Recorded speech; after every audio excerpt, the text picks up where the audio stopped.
On the podcast today, we're diving into the mind of Reece Donnelly. Reece Donnelly is the proud owner of the Theatre School of Scotland and also the Theatre College of Scotland. But you might know him from his time on The Apprentice. My name is Harrison Brown, and this is the Into the Mind podcast. If you're watching, I hope this helps.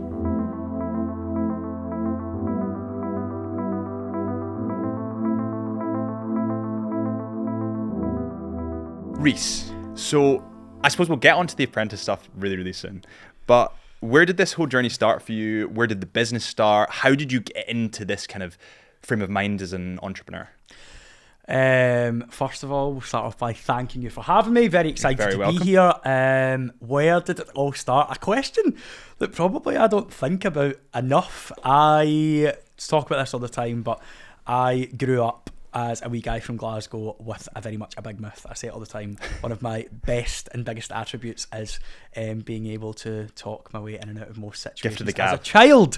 I do feel like, so originally I'm from Cambuslang in Glasgow, and I've kind of trained over the years at lots of different places, but I went to school in Cambuslang, and then basically I went off and studied at Drama College and finished off my degree at the University of Sunderland, graduated there in 2017 or something.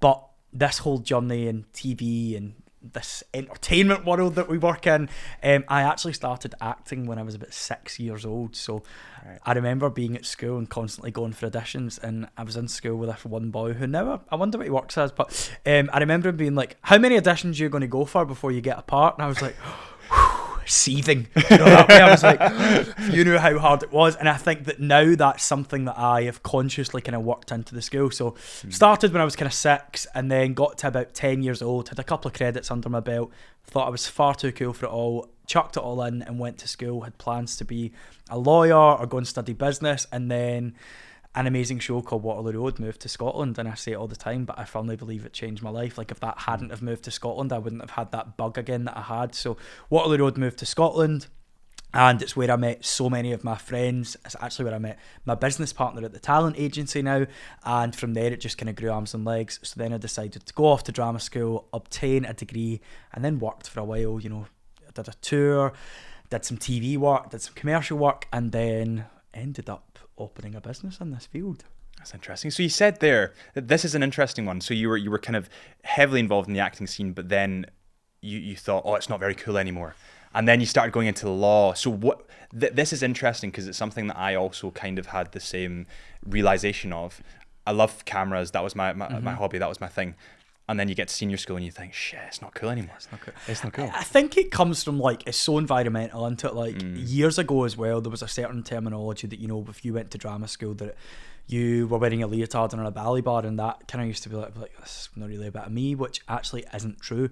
But I was very much like an acting actor. I like to act. I really didn't have any much more skills other than that. You know, I wasn't the best singer until I went to drama school. I really probably couldn't touch my toes until I went to drama school, to tell you the truth. So I had no flexibility, no coordination, and I had a very shit voice. So it took a lot of training, should we say, to get us to where we got to.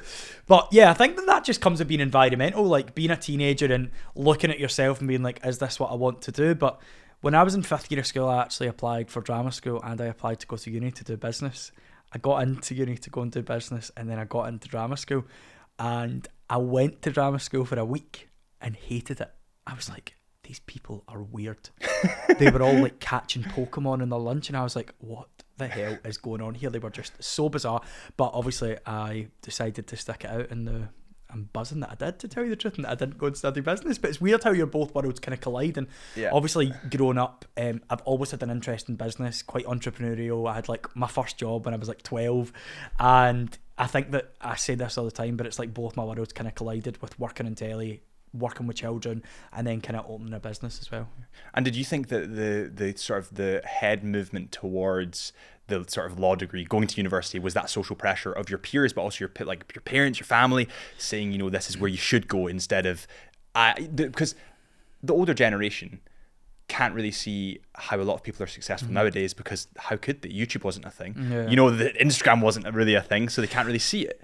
I definitely don't think that pressure came from my family. I was the first person from my family, I think, to go to uni. I'll probably be the last, to tell you the truth. I think that, you know, and I'm sure they won't mind me saying this, but we've got many a plumber, many a mastic man, and many a, you know, a labourer. Yeah. And I think that I was the first person probably to go to uni because I loved learning. I've always loved learning, and even at school, like, you know, I was a wido at school. I loved to chat. I was regularly told that Reece talks too much, but I loved learning, and I was one of these people that was like into everything. I was in the pupil council because it got me 20 minutes at the class, so I could go and talk. So I think that all of that kind of shaped me up to go to uni, which I thought was amazing. I had an amazing training in Scotland and through the University of Sunderland. But yeah, I don't think I had much pressure from my family. I think they were just pretty keen. My mum always says, you know, if you're happy, you're happy.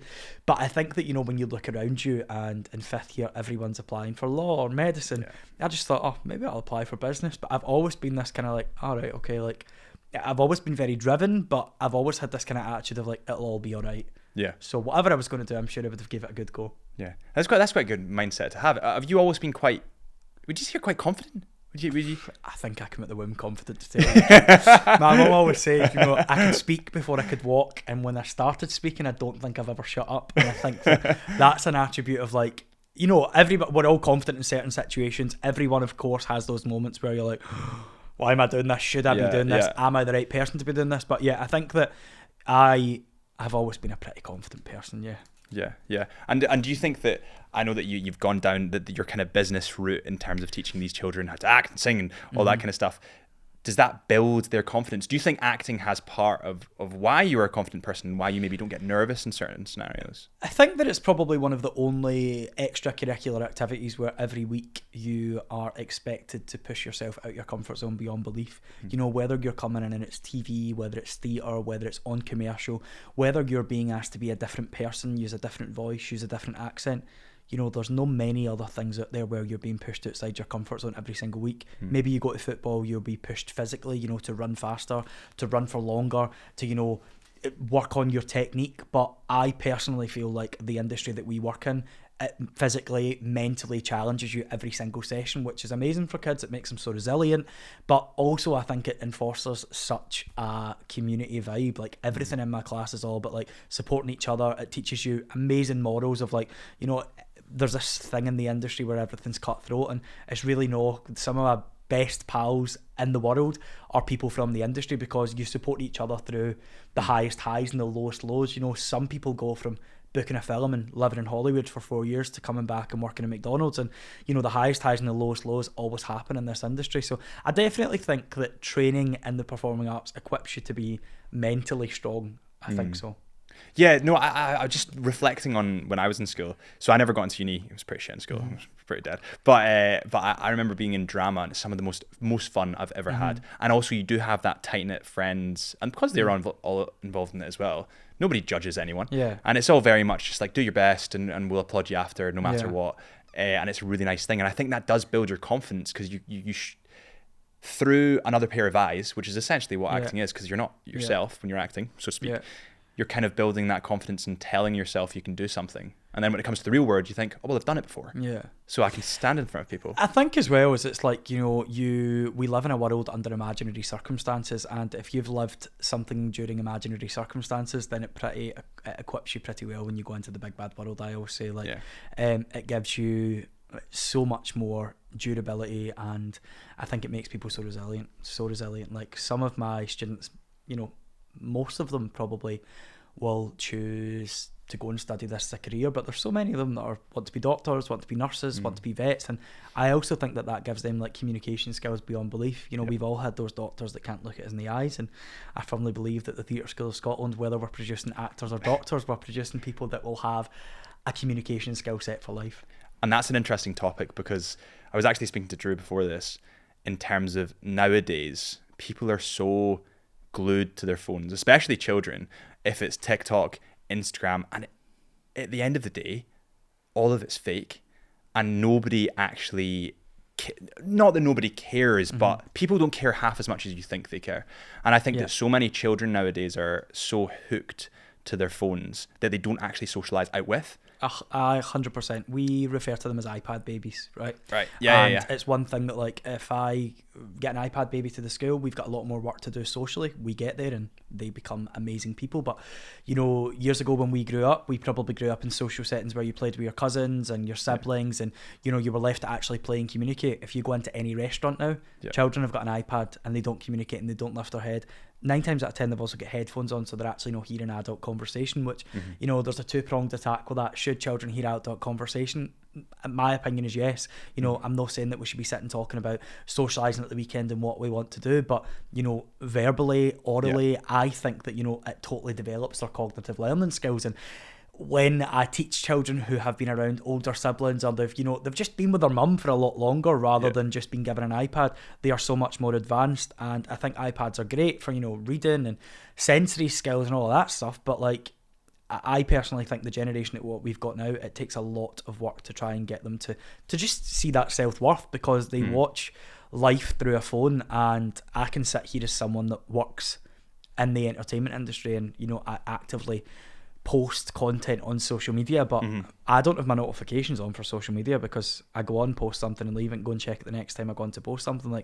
And I think that probably where people get that misconstrued, and especially children, is that, like, you know, it's this ideal life on social media, which we consciously as a business try and make sure people know that, you know, this always isn't real life. It's not always like there's a lot of hard work, but I definitely think that kids have got it hard. They've got it tough now in comparison to what probably we had at school. And it's the comparison. I think there's a quote that I love that's comparison is the thief of joy. And I think it truly is, because if you compare yourself to people on Instagram, there's someone out there that's always going to have a private jet, a Bentley, Ferrari, and you're going to sit there thinking, shit, I should have a private jet.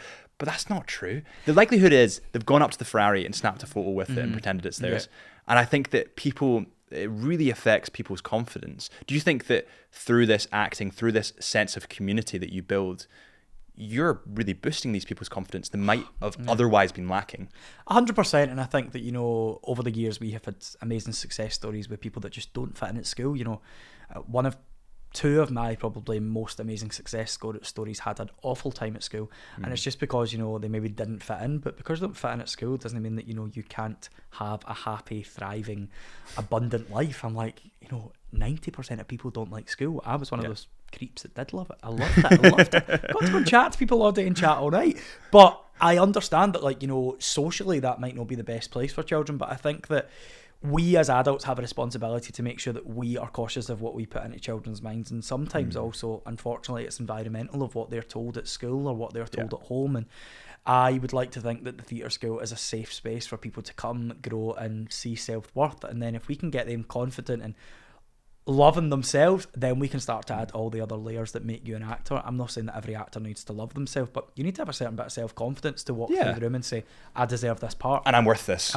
Yeah. But I think that's such a great thing to have. I think that if you look, you know, statistically and chemically at people that are more dominant, and more dominant people by nature are more attractive, it's because they have more serotonin in the brain. Yeah. And that is only built by sense of community, being more confident, and in more confidence grows confidence. Yeah. So you get a little bit of serotonin and think, oh, I can do that. And then you get a little more. So environmental. Like, you are and will be the 5 people that you spend the most time with. And it's one of the most important quotes. And I am ruthless in that sense. Like, you know, if it doesn't fuel me, you know, I'm not interested in it. Like, and I always say that, like, does this fuel me? Does this feed me? It's a question I ask all the time. Like, and so many people are like, oh my God, do you not see them anymore? And I'm like, I genuinely have no interest in, you know, being around people that are going to drain and drain and drain. I will always be somebody that will help your pals and help your friends and help your peers to be the best version of them. But see, when that becomes to, like, pull you down, that's when you need to go, do you know what? This actually isn't the best thing for me. Yeah. It's interesting. Ed Sheeran had a conversation, an interview that I watched, and he described people as either radiators or drains. 100%. And he said, cut 80% of the drains out your life and add the radiators, and you'll have a great life. It's so important. And, like, even in this year for me, I have had so much learning, and what is so hard to probably think about is you sometimes think people have your best interest at heart, and, like, they always say when shit hit the fan is that's when you know that people are genuinely there for you and they're friends. But, you know, I think it's so true. But for me, I think that I am just so lucky to have so many inspiring people around me. And it is a choice though, like who you let in your life is a choice, and who you let in your head is a choice. And I think that if we can teach children to be strong and be like, you know what, I'm sometimes going to need to tolerate people, but I don't need to be those people and spend time with those people all the time. And when you founded the theatre school and became the managing director and did all this incredible stuff, firstly, who did you have around you that kind of guided you and helped you through that? But also, what was the most difficult bit in terms of building? I mean, business is difficult, but every day I'm just like, and I am probably one of the most positive people you'll ever meet. Like, I always try and go, okay, everything in life is a lesson or a blessing. What is this teaching me? And I've just like ingrained my mind to that. But I am very, very lucky in the earlier days of my business.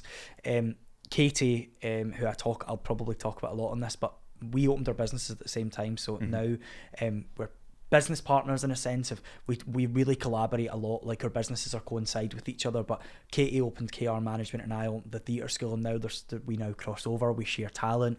We are next door neighbours, and we are so much more than that. But you need that sounding board, and I think we're probably in the past few years, when I didn't have a team in the earlier days, you need to have people to phone. Like, I was also very fortunate that, you know, so many of my closest friends are actors on stage and screen. So before I write a curriculum at the start of the year, or before I wrote a curriculum at the theatre school, I had to actually do industry knowledge and figure out, okay, this is what my experience is in the job, but what did you feel? Before we start teaching children, whereas some people do this back to front where, you know, they'll be like, I'm a great actor, so I'm going to open a theatre school, when actually that's not always the best thing, because, you know, learning and doing are two very different things. So I come from an acting background, but I also taught a lot through different education systems, further education colleges, high schools, primary schools, and it's like, okay, the art of doing and the art of teaching are two very different things, and it's how to master that. But I think having that people around you, I say that Katie, like, who I probably wouldn't have my business, having a strong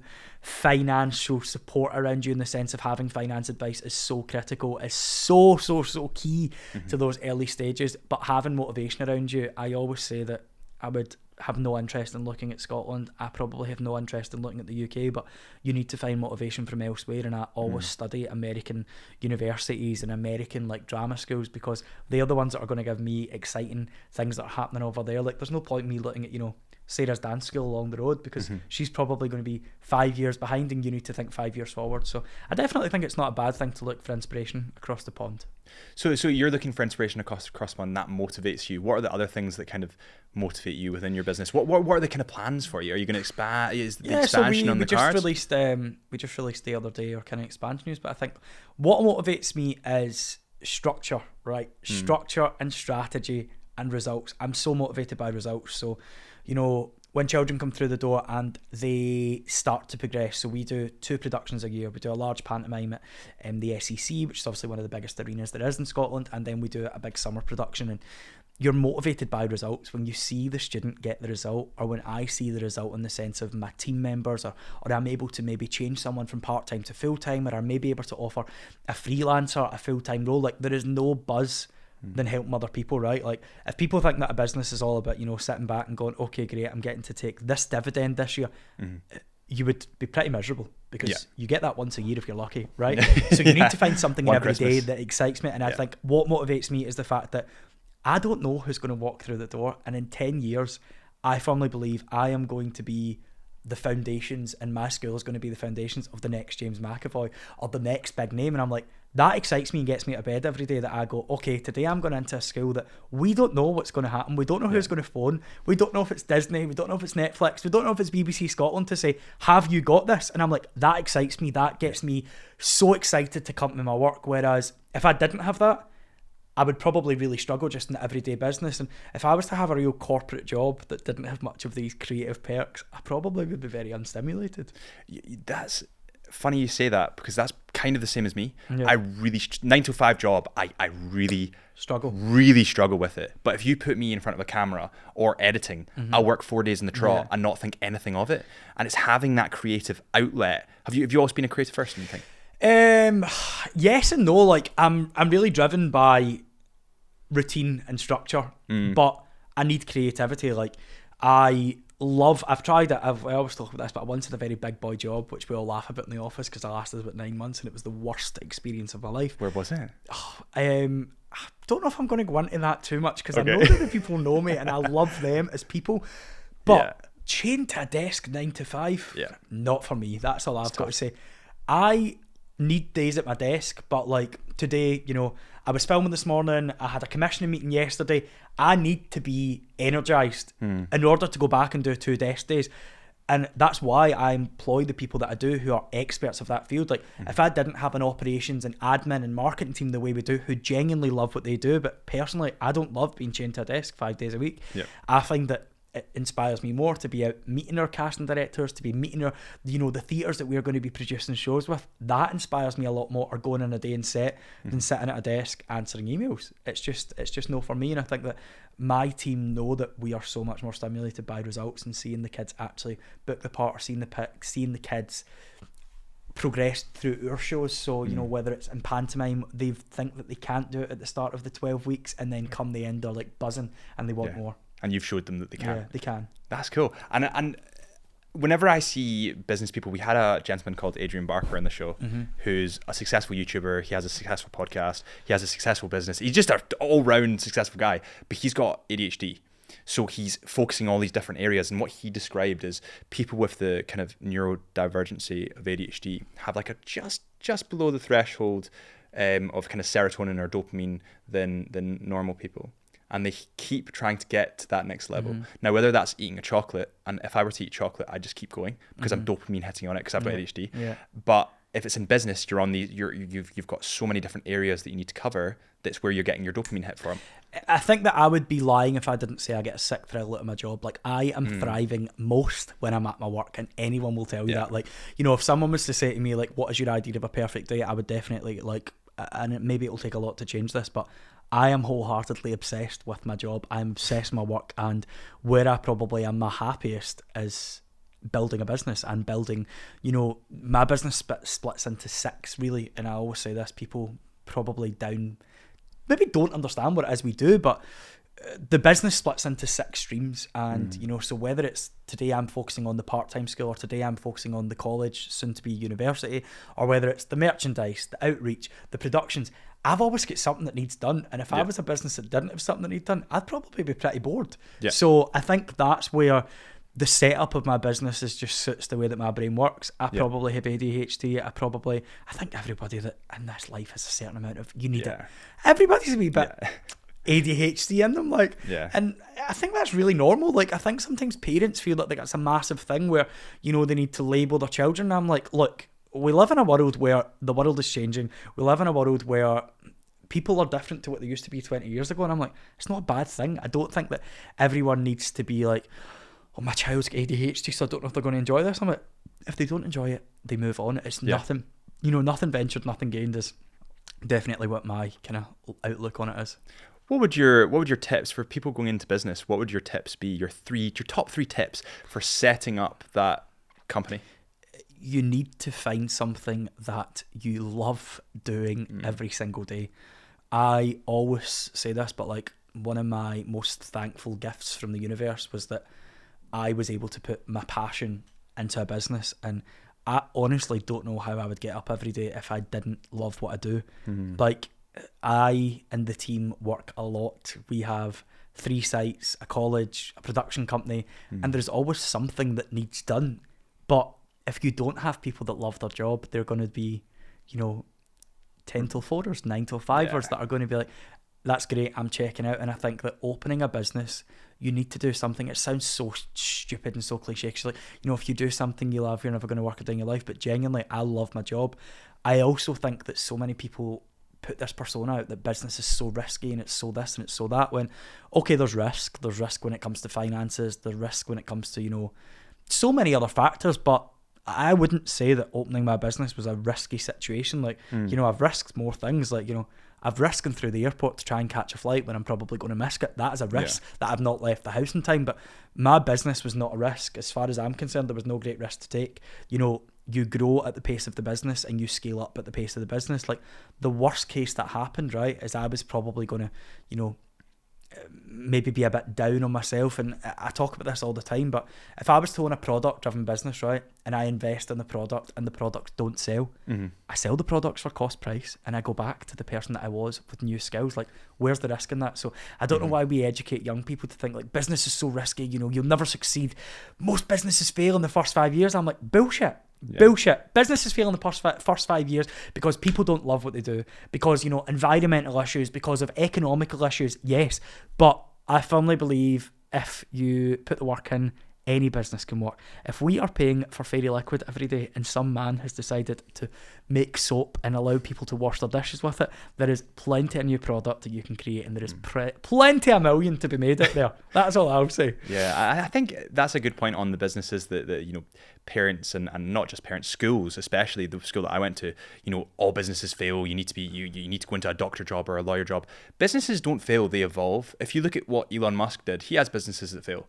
But now he has... Listen, we all need to fail in business, right? Yeah. If I was to sit here and say that there hasn't been elements or parts of business that haven't failed, like, you need to fail, right? It's like, it's basic science, right? If you sit every exam, there's going to be an element. If I was to send you back to school right now to sit 8 hires, you're inevitably, you're going to fail one of them, right? Yeah. And that is a process of life, right? Yeah. So... in order for you to go at higher frequency in the universe is going to test you, right? And I'm massive on the law of attraction. I'm massive on believing that, like, listen, sometimes we get given a guidance or a sign from the universe, but if every business was to succeed, then there would be more problems that probably come with that. But the lessons that come from that, people need to start looking at the lesson rather than it's shut down, it's failed. And I just think in schools, you know, I look at a lot of success stories. Like, if you look at the influx of, you know, these wax melts, right? And I can guarantee you that if I was to have been a 16-year-old at school and said, I'm leaving and I'm going to create a wax melt company, my teacher would have probably said, you're not doing that, it's not sustainable.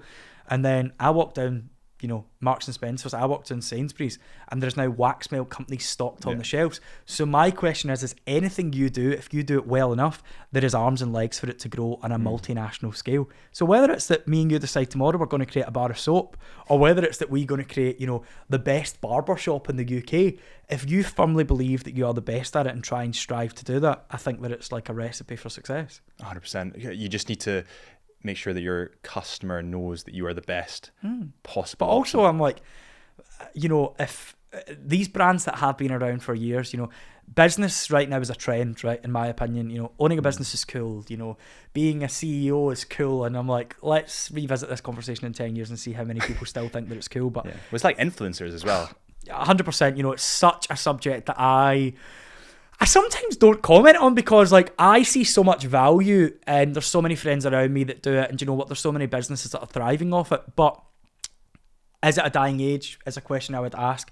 Is it a sustainable career? I don't know, but we're not going to know that because it's a new product. But I think when we first created, I don't know, toothpaste back many moons ago, did people go, do you need that? Or did people go, well, that's great, I can implement that in my everyday life? Yeah. And I think that we live in a society where people are so judgmental, going, we don't need influencers. Well, maybe we do. Maybe they're a new form of marketing. Maybe billboards are going to go, maybe digital screens are going to go, and maybe they're going to be the new way. But I think we just need to give it time. And I always say, like, I'm always driven by results rather than other people's opinion. We need to pause this episode of the podcast to bring to you a quick word from our sponsors. Chisholm Hunter are the sponsor of the podcast, and they've been going for over 165 years. They're family run, and they have 28 to 29 stores throughout the UK. So if you're looking for your next watch or diamond or jewellery, whatever it is, head to chisholmhunter.co.uk. That's chisholmhunter.co.uk.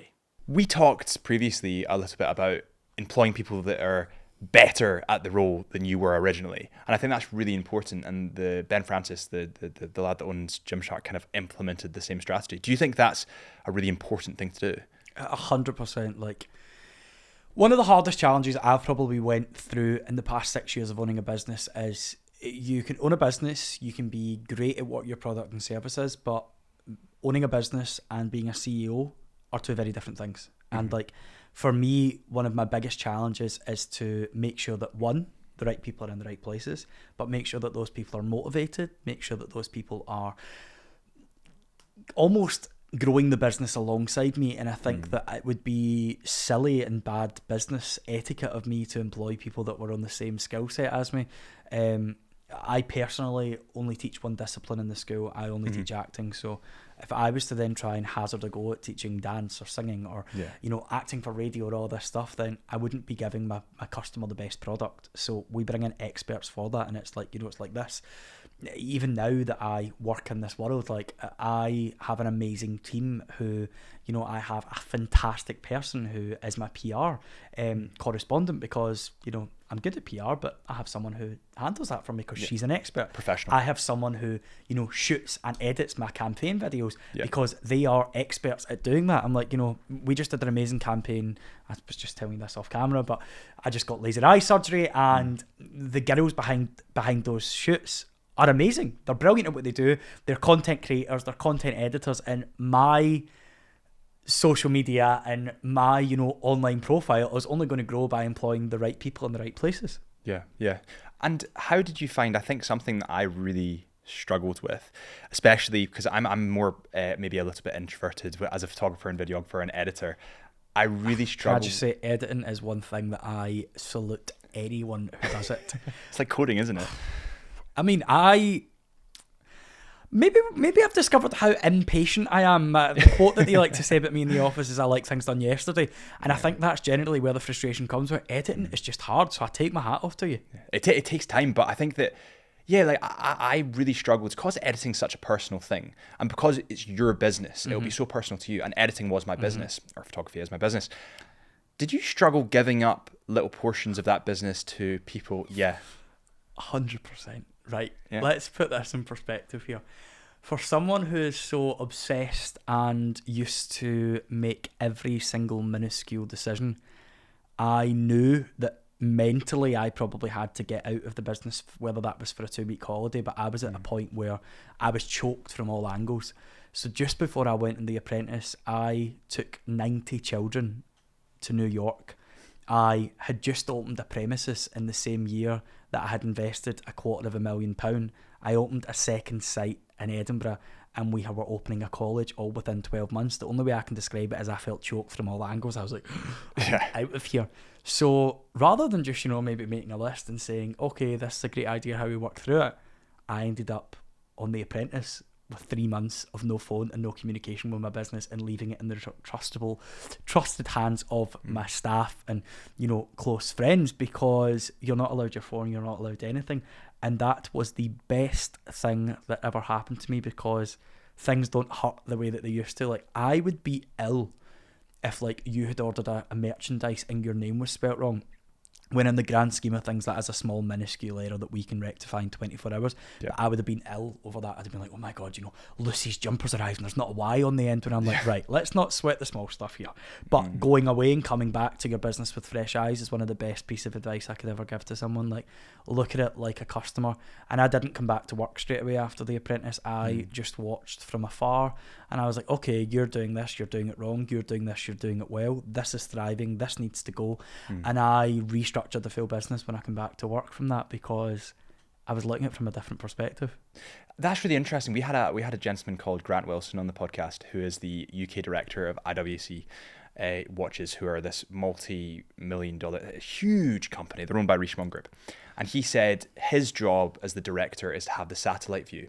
And then you punch in a little bit further, and that's the manager's role. And then you punch in a little bit further. So he said that granular detail as a director or a manager will just destroy you. Do you think that's right? My interpretation of that's probably similar to his view, but I always say, okay, let's just rise above this. So if I'm in the office and I go on a higher frequency and look above the full studio, and then if I go again and look above Glasgow as a whole, and then if I go again and look over my other 2 sites of Glasgow and Greenock, I can back down into that with a much different mindset. It really isn't that big of a deal. Or, it's not life-changing, as I said, if someone's merchandise doesn't arrive in time, or if, one of my receptionists arrive 5 minutes late. That's not my job to do that. And the biggest thing that I have probably learned is defining roles and responsibilities.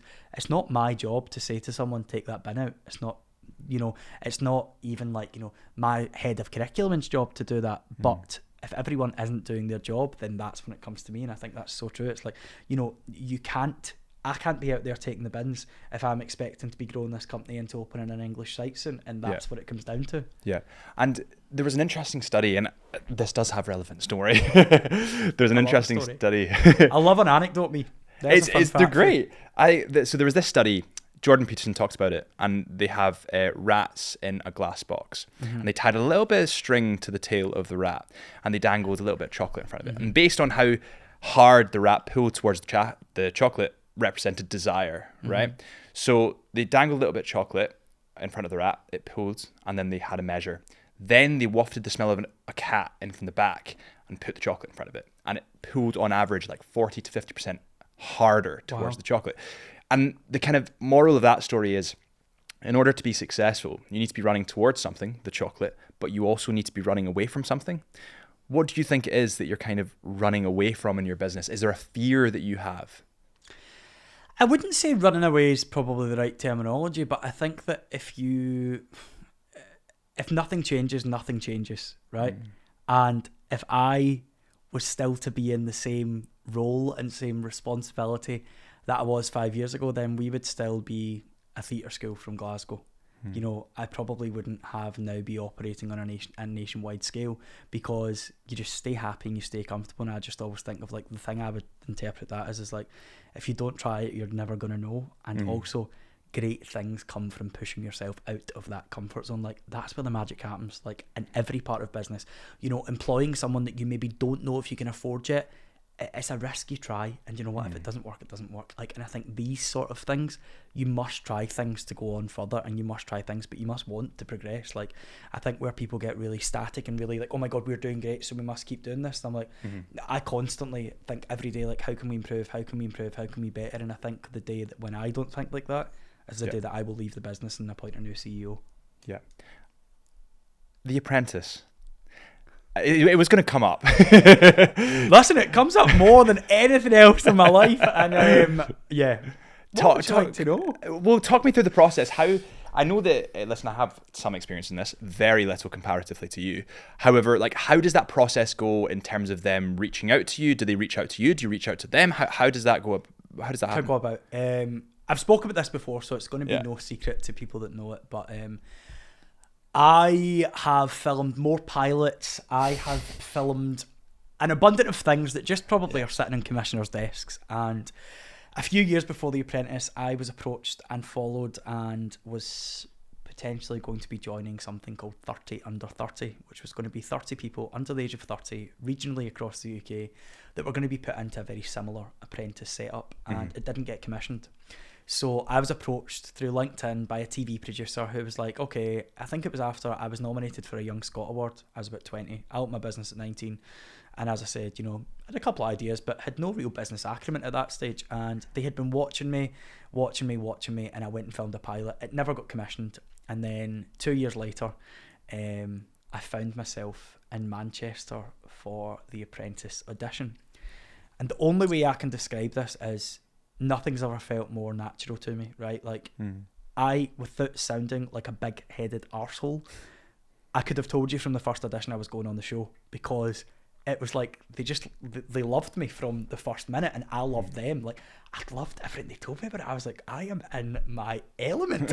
So I arrived day one, and it was like, stand up and pitch why we should have you. And I thought, oh, brilliant. Bingo. Where do you want me? I was like, I am loving it. So it was just, the only way I can describe it, it was like both my worlds had came together. Yeah. I'd worked on telly, I owned a business, and it was like, bang, why did we not think of this years ago? But timing is key, and there's so many other factors. So I auditioned in Manchester. I then had a follow-up phone call. I then met the producers on Zoom, and then I went to London. I went through every single process that everyone else did. And, you know, although there had been no Scottish people in 10 years, but the only way I can describe it is I never had any doubts that I wasn't going on it. Like, I just knew that I was like, this is for me. I'm like loving it. And if I didn't get on it, I would have been pretty gutted. But there's 10 kind of stages. So some days have 3 rounds, some days have 4 rounds.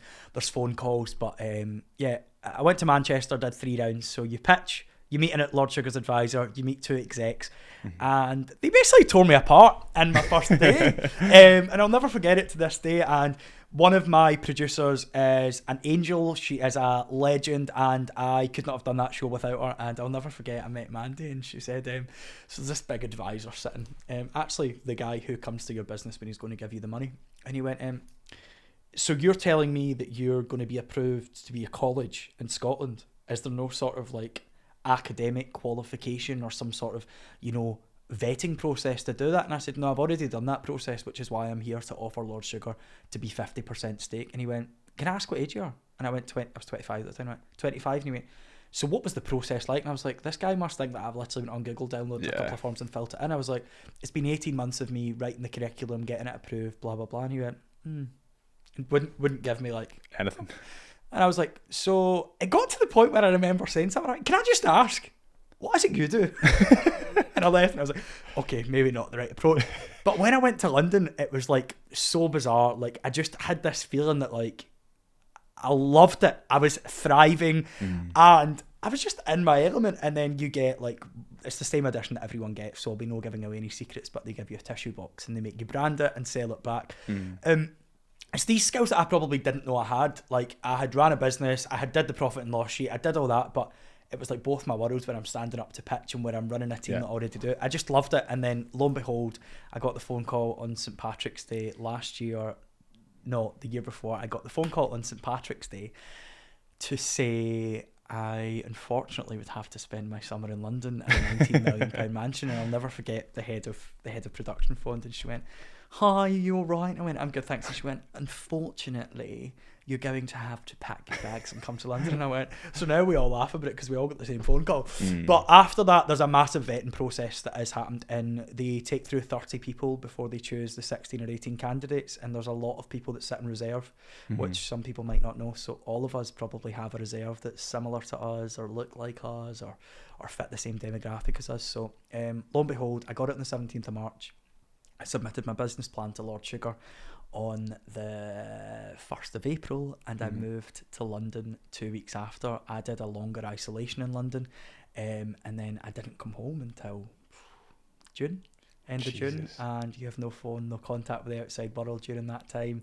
All you have is your pals during that show and a hell of a lot of head time to think about why you want to be there. But yeah, I loved it. I'm so grateful for my experience, and it was just, it's like, I honestly say it's like a movie. It's like, that doesn't happen to many people. 75,000 people applying, 10 million people watch the show every Thursday night. It's bizarre. Did you feel kind of an increase? You obviously have these challenges, so you go into the house and then you go into the boardroom and they get the challenge. Is that kind of right? I thought I was confident till I arrived in that boardroom. Yeah. That's what I'll say. I will never forget day one, right? So we all basically, you can't see each other. It's all secret, and you all get basically, you're all in hotels across London, so that you can't find out who each other are. And on the day that you're going in, so your phone gets taken off. Oh, so they split everyone up, so you don't arrive in the same house? We don't arrive in the house, we arrive at the boardroom, and we're all kept in separate cars, but the cars are covered so we don't see each other. Right. So I'll let you know a fun fact on this. So I was basically hoteled 2 weeks before, and I actually knew that a couple of people were going in, and it's like pure Big Brother here because it was still in the height of COVID, so we were getting COVID tested every day. So my nurse came and stupidly had left the sheet with all the names on it. So this time I still had my laptop because I was like, I need to work. And I was like, Bradley Johnston. I was like, that boy was in my audition. I was like, he's definitely on this. Lo and behold, me and Brad are now best pals. But basically what happens is you get a burner phone for the week of the show, and you only have 4 numbers on it. So you have a couple of phone calls home, and you're also given production's contacts. So we didn't know when we were starting to film. You don't know what day you go into the house, and you get a phone call 24 hours before and say, pack up your hotel, filming starts tomorrow. So I got a phone call on the Saturday night, and on Sunday, whatever it was, the something of April, you get a ring at the door and they say, pack your room up, you're going in today, put your entrance suit on.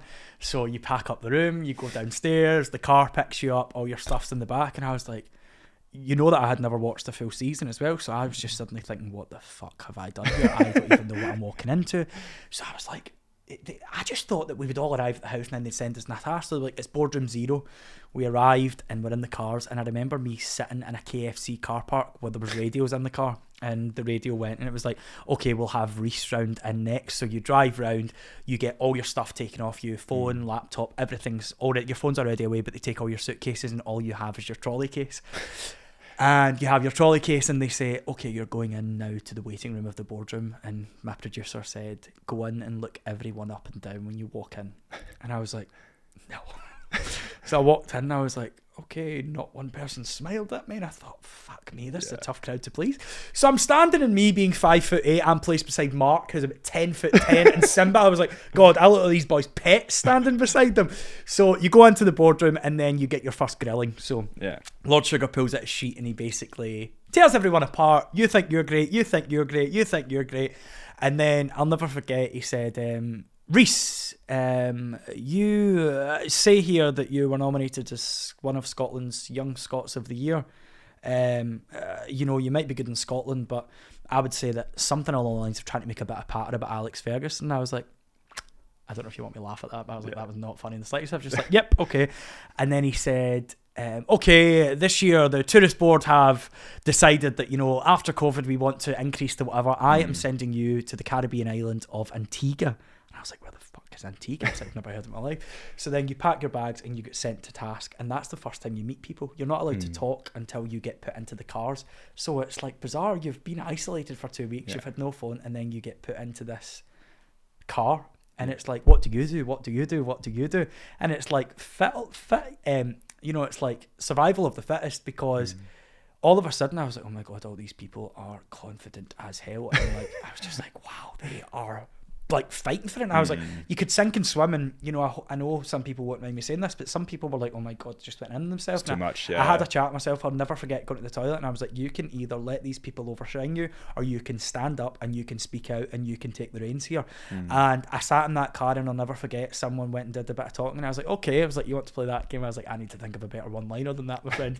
And I was like, it's brutal, but you need to be like, well, I had this value, I had that value, and then we were all taken to Antigua, and that was just mental. It's like, you've got 8 boys who probably all think they are the dog's bollocks, fighting over who wants to be the PM.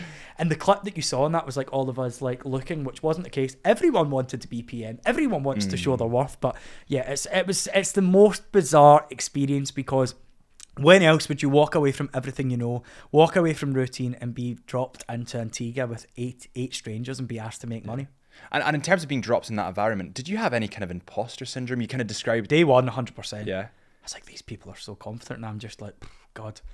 Yeah. But that changes when you start to get the results. Like, and I mean, maybe it changed for me, but like my experience as a candidate, I genuinely loved it. I was thriving. And you know what? We maybe made a few mistakes along the way, but like the mistakes that come into the boardroom, like I don't think that, I can watch that and go, my business acumen I am proud of. I am so proud of myself from watching that show, because, so many people made massive mistakes on there that you go, oh my God, that could maybe cost them their business. But like genuinely, when it comes to the tasks, what a time we had, right? I'm like, we had the best time. When else would me, as an actor and owner of a theatre school, be asked to, go and make bow buns, or go and make a cartoon, and all these sort of things? So it was brilliant. It was just such a learning experience, and I came back to that. I came back to my business as a different person. Yeah. So you think that time away from your business was beneficial? 110%. Right. It's the only time it gives you time to reflect on your life in such a way where like you have so much time with your own thoughts, right? And we have a thing which I'm sure I can say out loud. We're not allowed to task talk, so you might think that we're all busy mates in the back of those cars, but if we start talking and the cameras aren't on, then that can end up getting you into trouble, because you can't talk about the task. If it didn't happen on camera, it didn't happen. So you have a lot of time on your own thoughts of like, okay, like what can I do here to win the task? What can I do here to make sure that my team win? And what can I do here? And then that time, that on the way to the boardroom, or that in between shots of the boardroom when you think you're going home, that's brutal. That is hard. And I was the first person to be in the boardroom twice in the season. So like there was a lot of like, I knew that I probably wasn't going to go home, because, I'm sure that everyone will know from watching the show, but generally a lot of it probably wasn't my fault, and it's because, okay, there's 3 people that need to come in, but it's quite a hard experience. You get taken for the chat of doom, fight for your life talk, and one producer will come and say, okay, you've got a potential, you're going home, why should it not be you? And you're like, well, I never done this, and I've done this, and I've done this, and then they're like, go in. So they hype you up, it's like hype man, and then they bang you back in the boardroom where you're like ready to go. But I just think that, honestly, if I was to reflect on my experience, like, I am so grateful for the opportunity that I had, like, as a Scottish man, to go on that show and get to do what I got to do. It is a once in a lifetime opportunity. And now that I sit here, you know, it was filmed over a year ago, and still to this day, I'm just like, I can't believe that was like, it was amazing. It was hard. It was brutal. Everyone will tell you this that's worked on the show, but it's one of the hardest shows in telly because you shoot so much. We shot 100 hours of TV for one episode. 100 hours? 100 hours of TV going to one Holy episode. shit. So you think that like my story that I might think is going to make the cut might not make the cut because there's so many of us, and it's like we don't know what story's going to go, and you need to wait to who's fired to go back with the edit. Like you guys work in video, you'll know if you're going to drop that bomb at the end, you need to work back the way. Yeah. So sometimes I was like, oh my God, they're using that. That was a brilliant one-liner. I did a brilliant sale there, and then I'm like, oh, strange. You know, you didn't use me selling 4 tickets to Antigua, but instead you decided to use the part where, you know, the girls are twerking on the side of a boat because it's more entertainment value. So it's one of these things where I think I was very aware of what the show was, in the sense of like, I thought it was going to be a lot more of a business show, and now that I watch it, it is an entertainment show, right? Yeah. But I, in my head, was like, no, it's a business show, it's a business show, it's a business show. When in actual fact, I'm like, okay, me with a hairnet and a beard net on making bow buns, how much business acumen can I show during that time? And what was it like? So you described this kind of like talk of doom, so to speak. What was like on The Apprentice talking to Lord Sugar? What is he like? Is some of it for the cameras? I massively respect Lord Sugar, first of all. I think, you tell me another Scottish entrepreneur that got to spend 9 weeks with that guy sat across the table with him, and I'll wait for it, right? So people can say what they want about him, but he is a business tycoon. His one-liners get worse as the season goes on, categorically, right? I'm like, come on, somebody let me on the other side of the table and I'll give you a bit of patter. But I genuinely respect him so much because him and Karen Brady have earned their stripes to sit there. Yeah. But there was a lot of people that were like starstruck. But as I said, I didn't watch the show. I didn't know enough about it. I've never read his book. I wasn't fantasized by him. I was buzzing about the fact that I was going to get to showcase my business to 9 or 10 million people. That was why I was there. I was never there because, you know, I wanted to work with Lord Sugar. I was there because I wanted to showcase a Scottish business and a Scottish mindset on screen. But it was amazing. Like, you know, for me, be running about Brighton and Karen Brady chasing me Louboutins behind me to see if my asparagus is fresh. It is. No one else is going to be able to say that they've done that, and I'm just so grateful for the experience. I loved it, and I've met genuine pals for life. Like, you know, there's a group of 5 or 6 of us who we speak every day. We see each other once a month, and we live all over the country. And I'm just like, it's like business boot camp, right? It's like you go to university and you meet friends that you're going to have for life. But for us, it's like we can phone, we can chat about tax, we can chat about that, we can chat about ideas, and you've got a sounding board of people who have been through the mill. But there is no relationship like it. Like, it is a family. Yeah. Because you go through the highest highs and the lowest lows. You don't know who's getting fired. You don't know who's going home. And it's the only show where you pack your suitcase twice a week. Yeah. Because you might be going home. Yeah. And you described this process of some people going in and being so starstruck by Lord Sugar. Do you think that the pressure of having 10 million people watch you every episode affected you at all? Because if we were behind these cameras and there was 10 million people I knew watching me and I didn't have a say in the cut, being a bit of a control freak, I'm just going to say this. The best advice I could give to anyone that works on telly is, if you don't say it, they can't edit it. And I worked with a lot of people who said silly things that ended up in the edit. And me being me, having the background that I've got, you know, I'm pretty well versed in what comes out your mouth. It's going to come out your mouth, you're going to need to take the consequences that say it, right? Which is my opinion on it. But God, some people were led down the garden path. God bless them, because they thought, if I say more or if I say this, I'm going to get more airtime. And like, Lord Sugar does not want someone who comes in there and barks like a dog. He wants to see business acumen. And on the occasion where I massively and regally messed up, he totally agreed with what I had to say. He went, okay, you are an expert of this field, but like, where did this go wrong? And I said, well, my character has no hands and feet because the girls were bickering over what hands and what feet to put on. I said, so I'm struggling to see here what I could have done if I was in another part of London. And I was like, as a project manager, all I can do is create synergy in the team and put the right people in the right places. And then you kind of start to love it a bit. But I don't think for a minute I once thought there's 10 million people watching this. You honestly are so in the task, because I was so hungry for it. I was like, oh my God, like I need to prove, because When you win, you're buzzing, but then the next day you're back on another task and you know that you could be the next one to go. It is honestly, it's brutal because you don't know who's going to leave. Yeah, yeah. And it's hard when people leave because you lose people that you're really close to. That was the next question I was going to ask. So you made friends in the process. Like, we lost Kev very early on. Uh-huh. People might think that, like, I went on, what did I go, week 7 or 8 or something like that. So, like, but so many of them were big tasks that I was there for the majority of the shoot.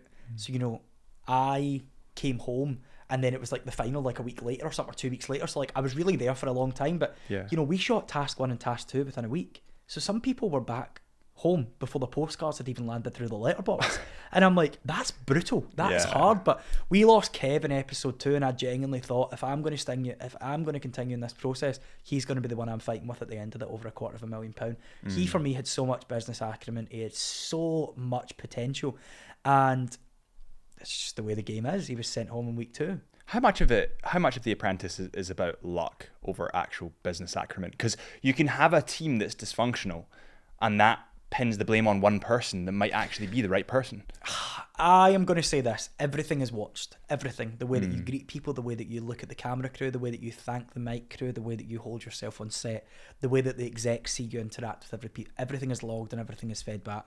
And I would be shocked if I thought that Lord Sugar has ever made many wrong decisions, because there's so many things that come into it. Like, okay, you might have regally messed up, but if you've messed up once, you'll be allowed that. Okay. Yeah. If you've messed up twice, you'll be told you've messed up twice. What's going on? If you mess up 3 times, you're probably going to get sent home. But honestly, the people that deserve to go on in that show. I actually talk about this a lot, but I would have said, if I would have looked at it and I hadn't have left under the circumstances that I did with being so unwell, then if I would have picked my finalists, it would have been Shannon, who walked. Yeah. It would have been Kev, who went in episode 2, and it would have been Danny and probably Rochelle. And Danny, for me, I was like, God, she's everything that he wants. She is cheeky, she's charismatic, she's a go-getter. And me and Danny kept used to getting compared to the same people on other teams. But if I was Lord Sugar, I would have put my money into Danny, because she was a grafter, she was a wheeler and a dealer, and she worked hard. But, you know, he must have, in those later tasks, saw something in Marnie that he thought, oh my God, this is a great business. Yeah. And I think when it gets to the business plan stages, right, you know, people are quite happy to go home. They're knackered. I mean, I can speak for everyone, right? But it is mentally and physically one of the most challenging shows. Like, you work a lot, and when you get out of there, it's like, but your mind's still doing overtime.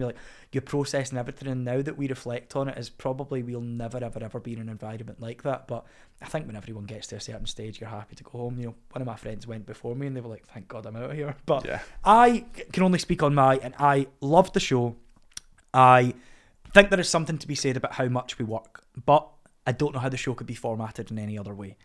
I respect Lord Sugar, and I am obsessed with Karen Brady. I think that she's earned every stripe to sit there. Before we go any further with this episode of the Into the Mind podcast, I need you to do me a favor. Really, really quickly, I need you to hit that like button. I need you to hit that follow button, subscribe button, whatever it is, wherever you are. You have no idea the impact that you can have. It really helps us here in the studio, and I'd really appreciate it. My promise to you is that I will make these podcasts bigger, and I will make them better than ever.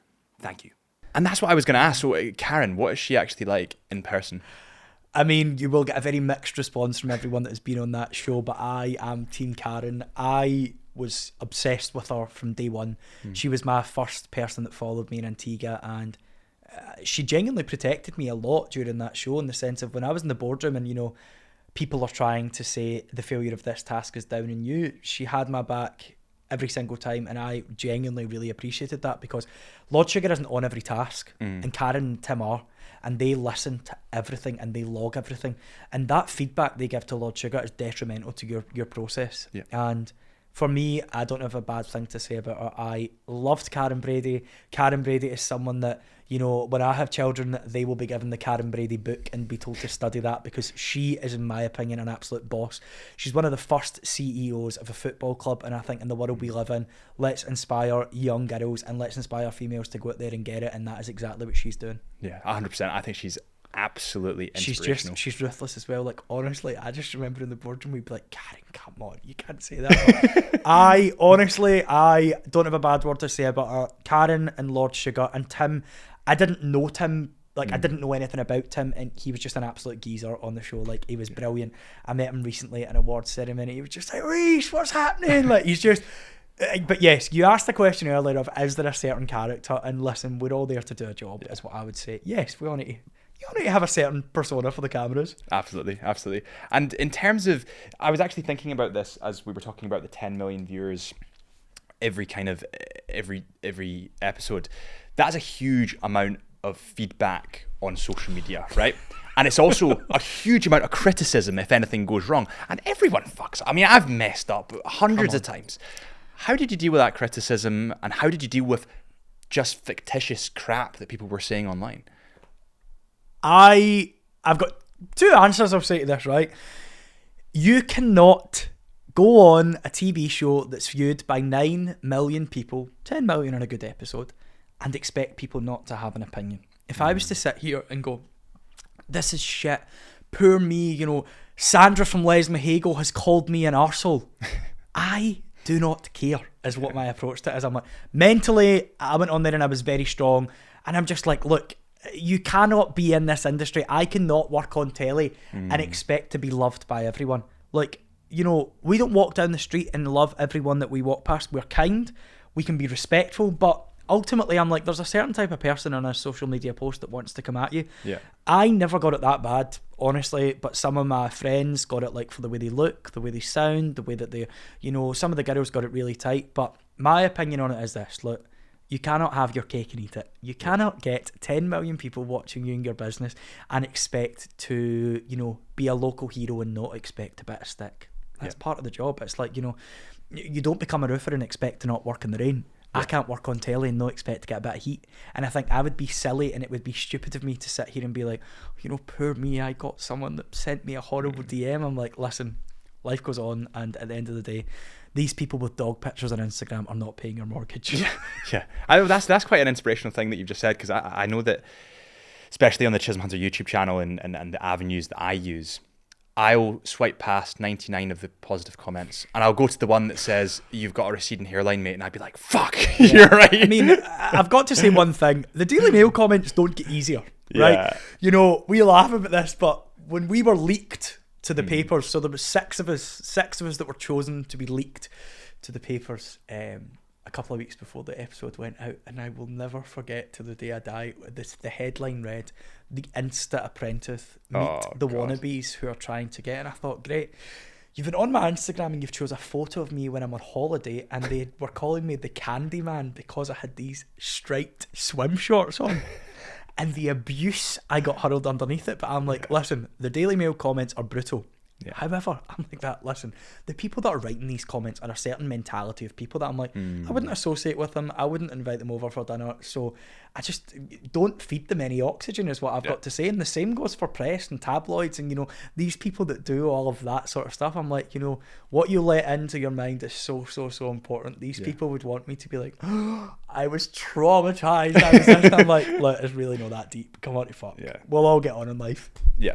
No, it's truly inspirational, because I do think so many people let it get them down, and they truly do, and it's human nature. Hard not to. Sometimes when they're like we always talk about one thing, and I'm sure Brad won't mind me saying this, but Brad got this comment, and it was like, who let the gypsy in with the haircut? And I was like, what? I was like, you know, one, how offensive to travellers. Yeah. Two, I was just like, someone was like, he looks like a 13-year-old gypsy and his suit's too tight now. And then someone was like, you know, he's got a camel toe. And I thought, what? Like, these people are mental. I mean, I got it, you know, for my glasses, which I don't actually wear now. And I just think, I got it tight for them, you know. There's only so many times you can be called Harry Potter in the www. But listen, that's life. Yeah. And you live and learn, and you kind of like, you just move on from it. I think a lot of people nowadays need to be so much kinder to each other, and you are very resilient as a person, but there's a lot of people that don't have that resilience.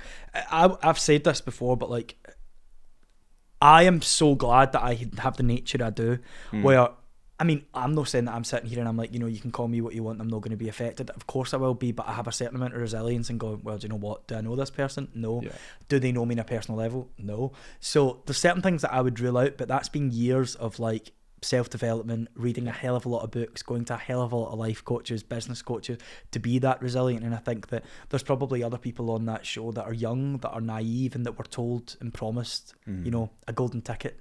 I'm like, Lord Sugar is not Willy Wonka, and he's not giving you a golden ticket to success. And I was very much of that opinion before I went on. I was like, I'm going to need to graft on this show, and I'm going to need to graft when I get off it to earn my stripes. Like, one of the biggest things since I've came off the show is proving my credibility as a business. And like, that's one thing that nobody prepares you for. Your business is going to be under scrutiny every day. You know, you're going to have people that's going to want to make out as if you only want to work on telly, when of course I want to continue working on telly. It's where I thrive most. However, if I didn't work another day in telly, I would still have my business, and I would still love my bloody job. Like, I'm obsessed with it. So I think that's where maybe some people went in with a different mindset and attitude to probably a lot of the guys that I'm really close with now. Like, some people I think were like, oh my God, this is going to plummet my TV career, when it's not that type of show. Interesting you said that. So do you get repercussions in terms of you go on The Apprentice and then afterwards people are scrutinizing your business? Yeah, we get called, like, you know, there's the bimbos, there's the this, there's the that. And I'm like, okay. I'm like, you know, again, I'll use this as an example, you know, Owen from Cornwall, who's commenting that with his, you know, abuse. And I'm like, okay, let's just put this in perspective here. In order to go on that show, my business accounts, my business credibility, everything had to be vetted to the highest standards. I had to get DBS checked. I had to get criminal checks. I had to get all of that done. So are we really a pack of idiots, or are there a lot of people that probably get to that stage and go, shit, I've got something that I can't actually let come out? Because a lot of people probably don't want their business in the spotlight, or they don't want people looking. But I think it is very, very, very hard, because, like, you know, I've said it again, but like, I loved it. I would do it. I wouldn't say that, so I don't think I would do it again. But wish for what you ask for. But I think that, you know, there's a lot of learning from it, and I think that there's a lot of people that probably need. I always need to say I need to work double as hard. If I was just a businessman from Scotland that done what I used to do, I would probably have greater successes than trying to lose that reality title, because I always thought it'd be a business show. And although it's great, but for some certain situations, I'm just not the right market for that, because I've been tarred with that kind of. Which is expected. You know, I'm probably not going to be the face of a global bank at the moment. You know, I'm probably going to need to continue my CEO journey before that happens. But I certainly do think it puts you in that business space. It's a business show. It's fun. It's, you know, it's a young business show. And what happened around the kind of exit of the show? The most asked question that I get asked all the time, and honestly, one of the most boring answers. I say this all the time, and I think that the world would have loved the narrative that came out in the press to be true, but I'll say this again, and I'll continue to say this. I took unwell in Dubai. You know, there's a lot of people that have, I'll say that, in Dubai. There's people that are like, did he even go to Dubai? Yes, we were in Dubai. Yes. I took unwell during filming, and this is the bottom line. If you miss a day of filming, you can pick up the next day as long as you don't miss a full task. If you miss a full task, you are ruled out of the competition as per your contract. Anyone that works in TV will tell you the minute a medic is involved, the red tape's out. And it's like, there's a problem. So I was saw by the medics, and then I was also saw by medical professionals in Dubai. So, you know, I spent some time with a doctor in Dubai, and at the time that we were in Dubai, the country was in mourning because Sheikh Mohammed had just passed away. To not go into too much, but it was 47 degrees outside, and, you know, as a Scottish man in the heat, but that's all I need to go into on that. Like, you know, there's so many people that are like, oh my God, what happened? It is really, really boring. I took unwell when we were filming. I didn't complete the Dubai task, and when we got back, I had to still go to doctors. I had to still go, you know, like, I had to go and get medical checks, and then eventually when I was signed off and I was able to go home, they'd already moved on to another task. Like, that's all it is. And I use Olivia Attwood in her I'm a Celebrity example all the time, because Olivia Attwood was removed from the jungle, and the minute that you're essentially taken out of a TV environment, like, you know, my health was an issue during that point where we were like, okay, we need to seek medical attention. But yes, there's lots of fun stories out there, and that was the hardest part of this full journey. Like, I mean, I signed myself up for a business show that I was going to go on and showcase my skills, which I did. I signed myself up to showcase my business, which I did. I didn't sign myself up for a situation where the press were going to twist my words and production words and try and make an answer, because they can't speak to me. And there's so much that I can say on that now, but you aren't allowed to speak to press, right?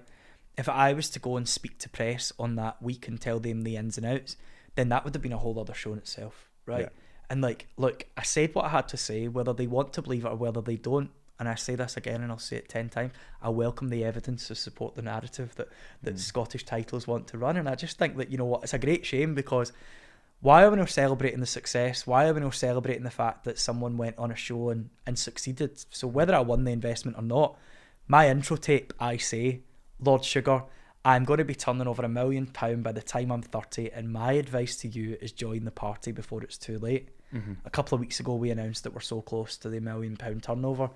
They didn't want to talk about that, but they want to talk about a narrative that, you know, oh, there was a rumour that Reece was, you know, intoxicated on a flight, which I can categorically say is not true. But I think that, you know, it's clickbait, right? Yeah. That's what it comes down to. These people need to make money. These people need to make a job. And I would be silly and stupid to say that, you know, the press aren't going to run what they want to run. The press that run what they run, I wouldn't thank you for a full page spread in their paper, to tell you the truth. The titles that I work with are the amazing people like the Herald, like the Insider, like the Business Post. I have no interest in doing a double page spread in one of these rags, you know what I mean, that literally are, you know, I think they still have page 3 models. I don't know how we still get away with that. I'm like, you know, it's not that deep. I don't care. And I just feel great pity for them. I honestly do. I'm like, I don't know if they're under such constraints that they need to make money. I don't know if they have a narrative that they want. But like, honestly, I really don't care. I'm like, is what I've got to say. It was really hard and it was brutal. And like, the only way I can describe it is I felt like my world was literally collapsing in front of me during that time. But when you come down to it, right, like, okay, I know what's true. My team know what's true. My students know what's true. The Apprentice know what's true. My candidates that I filmed with know it's true, because they were all there. So does it really matter that a Scottish title want to run a terrible news? Do you not think there's a bit of a culture, and I'm going to run a real risk here of upsetting people, but I think it's true. There is a real culture in Scotland that success is negative. And if you were to get a new car and drive round, people go, wanker. But in America or in other countries, they go, well done, mate. You've been really successful. Yeah. Honestly, I will say this, in that time of that week, I didn't know how I was going to navigate around that. But I sit here 6 months later and I go, do you know what? The universe works in magical ways, and that was the biggest blessing I ever had, that I didn't win the show, right? If I won that show, I would have had to have given him half my business. My business has now been, that new business, that was the college that I took on, that new business has now been trading for 12 months. The business that I had before I went on the show, and I don't need to half my wages at the end of the year. And I think that for me, I'm like, that was the universe looking after me, right? I didn't win the show and I'm so thankful for it. But I also think that there's something to be said, and what comes of that is like, you know, when you put yourself in that space, I imagine that Lord Sugar gets a bit of heat. I imagine that Karen gets a bit of heat in the press. Do you think Lord Sugar and Karen are sitting going, oh my God, this paper from Scotland wrote it? I'm like, it's really not that deep. Yeah.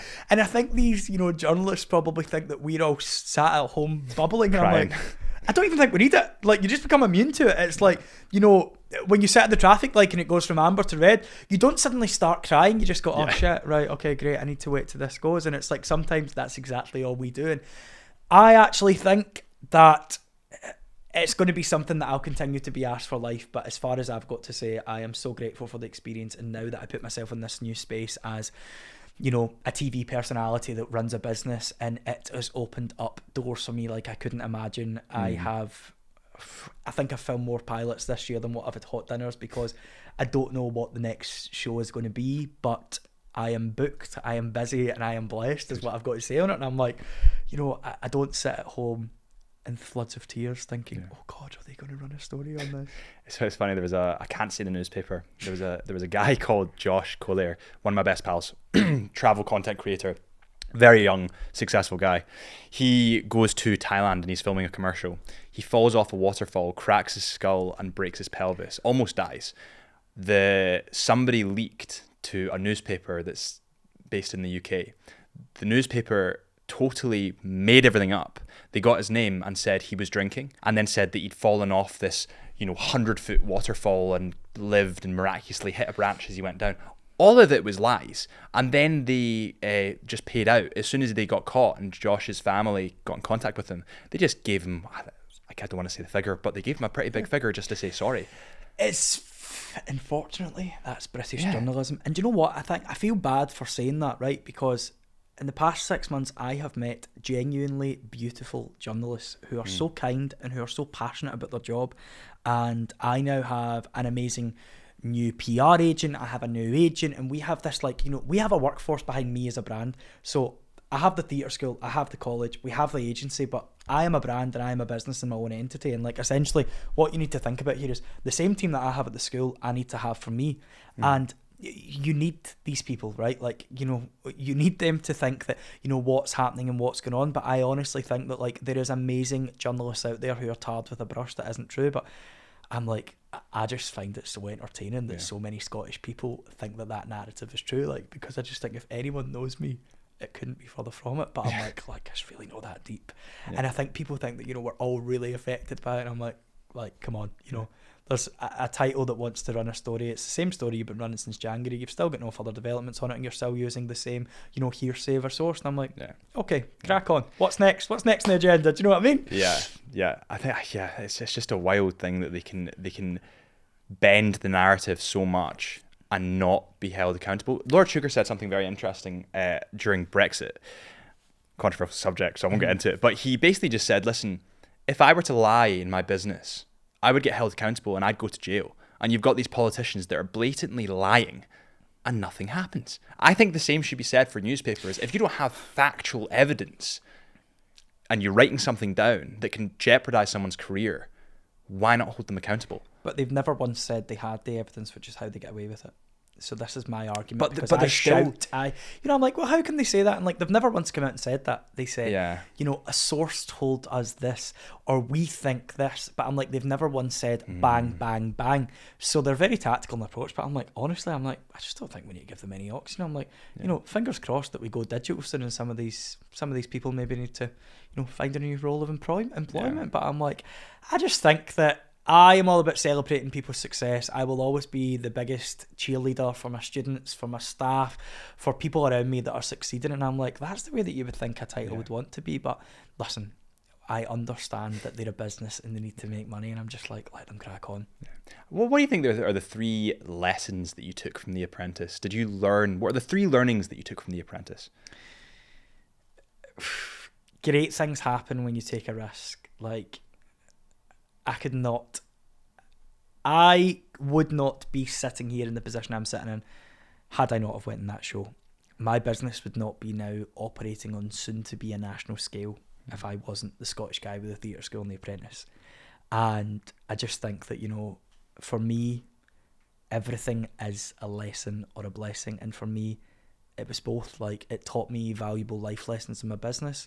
It taught me to appreciate so much in my life, and genuinely, I'm like, it's navigated me into a space now where I'm putting myself in a different workspace. I want to be a business person on telly. I want to work as a broadcaster, and it's happening. I'm like, I set a goal at the start of this year that The Apprentice was never going to be the thing that I was going to continue going on and doing. Like, I've said it before, but I want to do a challenge show. I want to do an SAS or a Dancing on Ice or something. Would be good. I would love to do it because I feel like I did a show where people saw me through the eyes of a producer and a director, and I shot 100 hours of telly and you saw an hour of it, and I busted my balls on that show. I gave it my all, and I don't know if that came across, but I would love to do a challenge show. I would love to continue on, and fingers crossed in the next couple of months that'll have news on an exciting commission that's probably going to take me over the next 5 years. And I'm like, it's these sort of things that people don't talk about. People want to say, I heard this, what happened on The Apprentice. And I'm like, great, fantastic, you keep that. But I've heard this is where me and my business going, and that's where I'll be going. And I think that when you block out all those other voices and just focus on the positivity, but I'm like, I think people also think that, oh, that's it and that's the journey over. And I'm like, for all of us, the journey's just beginning. I'm like, we're now in a different space. Do I think The Apprentice changed my business? Absolutely not. Do I think that, people probably know my business a little bit more? Potentially. But do I think that The Apprentice gave me a motivation and a hunger to be on the other side of that table? 110%. Do I wake up every day and think, I'd like to be a hell of a lot more like a Lord Sugar and like a Karen Brady in Scotland, and I will work until I get that? Yes. And I think that, it was basically like going on a business retreat. I went down there, although I worked for it, but I'm like, you're basically sitting across from the best people in business and being asked to look at them every day. Yeah. What would you, on a sort of ending note, what advice would you give for people listening to this that have started or are just starting their own business? I think that's really hard unless it's on a specific topic, but, speak to people, chat to people, and know that it's not going to be easy. Like, the one thing I will say is, like, try and develop a product or a service or a business that you know and that you love and that you're passionate about. But speak to people, chat to people. My inbox is open for anybody that wants to chat. I say this all the time, but my sole mission now is to train and educate the next generation of talent and entrepreneurs. Like, where I thrive most is chatting to people. I'm not sitting here and saying, I'm an absolute boss CEO and, I'm the Scottish Lord Sugar. I'm not saying that at all. But what I'm saying is, if someone has a proven track record that it works, speak to them and ask what they think. They might challenge your own thoughts to make you challenge a part of it, and it might be the blessing in disguise. But speak about it out loud and go for it. And I just think, I say this every day, but let's live in a world where things happen on a big scale. And I think we should teach young people that. We should teach young entrepreneurs that. Like, let's not think that, success is opening a store in the St Neots Centre. Let's think that success is opening 25 stores across the UK. And I think that when we start with that small-minded Scottish mentality, get that in the bin and let's think big, and let's think, how big can we make this? Yeah. And what does the future look like to you? I don't know if I turn 26 or 27 this year. You're a year older than me. I'm 25. You're 26. I think I turned 26 I think I turned 27 this year, and that's weird. I have to think. I turned 27 this year, and I would love to grow my business nationally. We're just about to go out for franchise, but I would love to have a work-life balance for the first time ever, and I would love to continue to grow working on TV and media. Right now, I'm putting myself in a space where I don't know where it's going to go. I don't know what it could be. I don't know where I'm going to be next, and that excites me. Like, literally, I've been in a kind of 6-month period where it's been lovely. Everybody's wanted to chat. It's about navigating the right choice. I've been offered things in the past 6 months that I'm like, hell no, because I have a business to protect. I work with children. Is it a good idea for me to go on the telly and do that? Absolutely not. But I think that, for me, it's just about choosing the right thing, choosing the thing that stimulates me, that motivates me, and that I want to do. But I don't exactly know what it looks like. I know that I will be back on screen soon. Yeah. I know that my business will hopefully continue to grow with the best team in the land.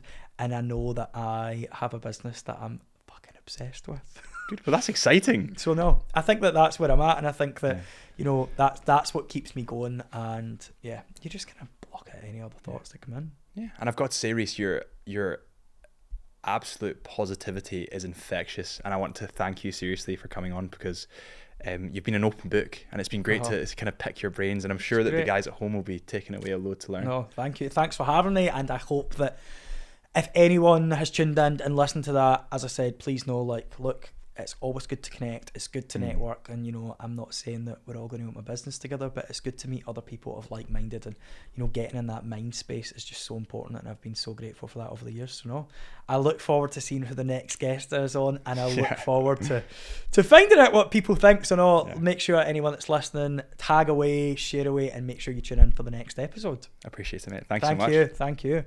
Thank you so much for tuning in to this episode of the Into the Mind podcast. If it helped, if you took any kind of value from it, please consider hitting that subscribe button, like button, whatever it is, wherever you are. It would really help us more than you know. Thank you so much, and I'll see you next time.